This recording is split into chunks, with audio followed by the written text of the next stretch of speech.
أهلا بكم أعزائي مشاهدي ومتابعي أخبار الكرة في كل مكان. النهاردة معانا فيديو جديد، كهربا والغرامة، واجتماع زوم لتقرير المصير، وجلسة رضا سليم وكولر ومهندس الصفقة.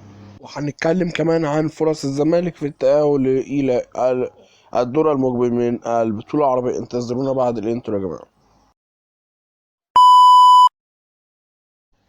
نبدأ حلقتنا دلوقتي مع بعض ونقول إن أول خبر معانا إن محمود عبد المنعم كهربا عليه اتخاذ قرار خلال 48 ساعة بالدفع أو عدم الدفع الغرامة، واللجنة التأديبية تنعقد بإذن الله تعالى يوم الخميس المقبل بالاتحاد الدولي لكرة القدم. على محمود عبد المنعم كهربا أن يدفع، خاصة بعد المهلة اللي خدها وبعدما جهز الغرامة المالية لديه. بعد ما خلص جهز الأموال المالية الموجودة لديه وبين أحد الأشخاص لديهم حساب مشترك بينه وبين محمود كهربا، إنه يقدر يدفع الصفقة يعني قانونا يعني. ولا زالت الفلوس بالعملة المصرية، و70 مليون جنيه مصري سعرهم. المهم إن الغرامة جاهزة وموجودة في حساب كهربا.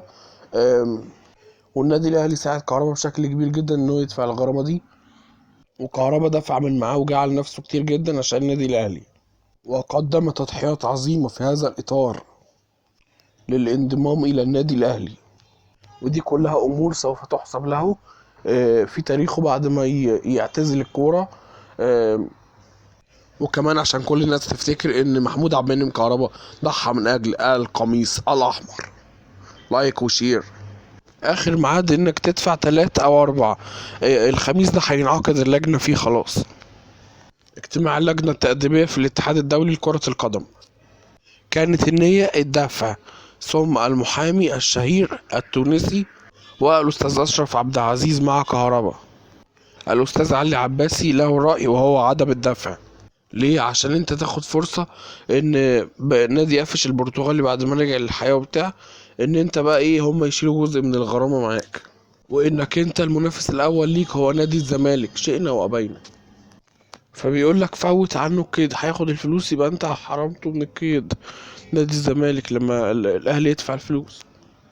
واهم حاجه ان مسؤول النادي الاهلي شايف بقى وجهه نظره ان لو انت دفعت في اي وقت في الصيف، طالما دفعت خلاص بعديها بيوم بيشال الغرامه، زي ما المالي اليو ديانج جات له الغرامه ودفع، قام خلاص اتشالت في نفس، ونزل لعب مباراه القمه. لو تتذكروا الفيديو موجود عندنا، هنحطه لكم في حرف الاي او في وصف الفيديو في الديسكريبشن بوكس. وبالتالي توقيت الدفع بالنسبة من وجهة نظر المحامي الشهير أستاذ علي العباسي هو قرار الإدارة وقرار اللاعب محمود عبد المنعم كهربا. يبقى أنت عندك فرصة إنك تدفع فيشال العقوبة. في فرصة تانية إن أنت تطلب الحيثيات فتجيلك خلال 21 أو يوم أو 24 يوم. هننتقل للموضوع اللي بعد كده وهو رضا سليم. بس الأول لايك وشير وصلي على الحبيب قلبك يطيب. حط لايك واشتراك في القناة لو انت مش مشترك عشان تعلوا لنا رينج القناة شوية يا جماعة. وادي هو رضا سليم اهو اللي كان بيقول لك الصفقه فشلت، ده الزمالك داخل، ده بيراميدز داخل. لا لا، احنا كنا قايلين لكم من بدري خالص من شهر ان هو جاي النادي الاهلي.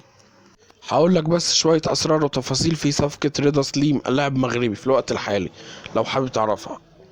بعض الزملاء الصحفيين ذكروا ان امير توفيق سافر الى المغرب لتوقيع رضا سليم للنادي الاهلي، والكلام ده عاري تماما من الصحه، لان مفيش حاجه زي دي حصلت. ده هو كان مجتمعين عبر زوم. ليه؟ لان كان عنده هناك وكيل اللاعب المحترم كريم البلق، اداله كلمة وظبط معاه كل حاجة. وكريم البلق كان معاه كان معاه توفيد من الجيش الملكي المغربي ومن اللاعب، خلص كل حاجة في الصفقة كريم البلق. ليه؟ لان هو محل ثقة بالنسبة لكل الأندية في المغرب، وبالنسبة للنادي الأهلي عمره ما هيضر حد. ايه اللي حصل بقى في الساعات اللي قضاها كريم البلق ورضا سليم في القاهرة؟ في الساعات اللي قضاها رضا سليم سوف يتجه إلى المغرب الشقيق بعد ما أعلن عن الصفقة عشان ياخد البطاقة، عشان لسه ما جاتلوش البطاقة الدولية، خلي بالك، البطاقة اللعب دي. وكمان رضا سليم لم يلتقي أحد من مسؤولي النادي الأهلي ما عدا الباشمهندس خالد مرتجي. ورضا سليم وقع وعمل كشف طبي وخلص كل حاجة، وهو ووكيله مسافرين ما خدوش دولار واحد ولا جنيه واحد. طيب ايه اللي حصل؟ اللي حصل ان رضا سليم وهو في النادي خدوا الكابتن امير توفيق مهندس هذه الصفقة مع كريم البلق الى مستر مارسيل كولر، وقعد معاه وكابتن سيد عبد الحفيظ. ومستر مارسيل كولر اكد لرضا سليم انه احد الاوراق الرابحة اللي هتكون الموسم الجديد مع النادي الاهلي، التي كان يتمنى وجودها معه في الفريق. انا بقول لك معلومات، حط لايك يا بيه.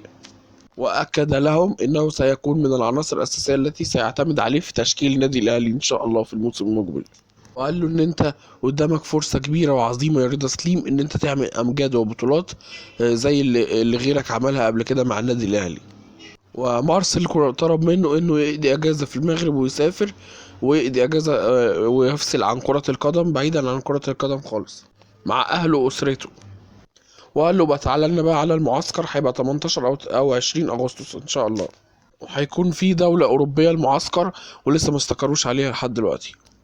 وكابتن سيد عبد الحفيظ خد منه كل وسائل التواصل معاه تليفونيا وكل حاجة، وأكد ليه إن هو هيبعت له التذاكر بتاعة الوصول بإذن الله تعالى، سواء يطلع على أوروبا أو يجي من هنا على أوروبا.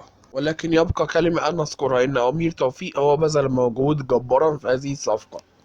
لايك وشير وصلي على حبيب قلبك يتيب. نخش على موضوع فرص الزمالك في التأهل للدور المقبل إن شاء الله في البطولة العربية. دعواتكم ودعوات كل المصريين. نادي الزمالك طبعا خسر المباراة أمس في مباراة كانت قوية، وكانت في استفزاز من لاعبي نادي الشباب للاعبي نادي الزمالك المحترمين، والحكم كان جاي على نادي الزمالك جدا. واللي متفق معايا في الرأي ده يحط لايك وتعليق يسيبولي في التعليقات. وفي الشوط الاولاني ما استمتعناش بكرة الصراحه، ولا ده نادي الزمالك اللي احنا نعرفه اللي متعنا في المباراه الاخيره امام الاتحاد المنستيري ب4-0. بالمناسبة الاتحاد المنستيري برضو خسر من النصر السعودي بالأربعة، ودوت يخوفنا ويحط ايدينا على قلوبنا، بس إن شاء الله المصريين قادرين على الفوز وربنا ينصرنا إن شاء الله. وبقى النصر على قمة المجموعة برصيد 4 نقاط، بيلين الشباب ب4 نقاط برضو بعد الفوز على نادي الزمالك. طيب ايه هي الفرص الزمالك في التأهل للدور المقبل؟ واول فرصة انه يتأهل انه يكسب النصر بمشيئة الرحمن ان شاء الرحمن بإذن الله. اللهم صل وسلم وبارك على سيدنا محمد. وان شاء الله ربنا يحرس لعيبة الزمالك ويقدروا ان هم يتخطوا النصر ويبقوا معاهم 6 نقط. ده اول حل للزمالك ان هو يصعد من المجموعة. وبعد الشر ولو قدر الله لو خسر بقى بره تماما. طيب لو تعادل، انا بطرح عليك كل الاحتمالات، يعني لو تعادل بقى اقول لك بقى ايه اللي يحصل معايا. لو تعادل يبقى النصر 5 نقاط والزمالك 4 نقاط، وشرط مهم ان هو خسارة الاتحاد المنستيري. يبقى لو الزمالك كسب عدى، خسر خرج.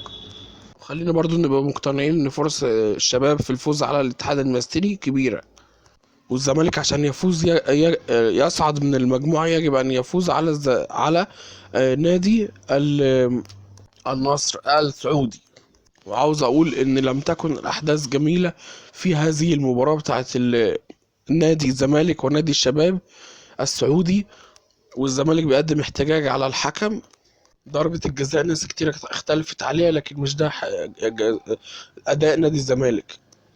بكده نكون قلنا لكم كل حاجة في الفيديو بتاع النهاردة. ما تنسوش يا حبايب قلبي لايك وشير واشتراك في القناة وتدعيم للفيديو، وان انت تشترك في القناة وتحط لايك، وتستنونا في فيديوهات جاية كتير. يا رب ما نكونش طولنا على حضراتكم ولا تقلنا عليكم، ويا السلام عليكم.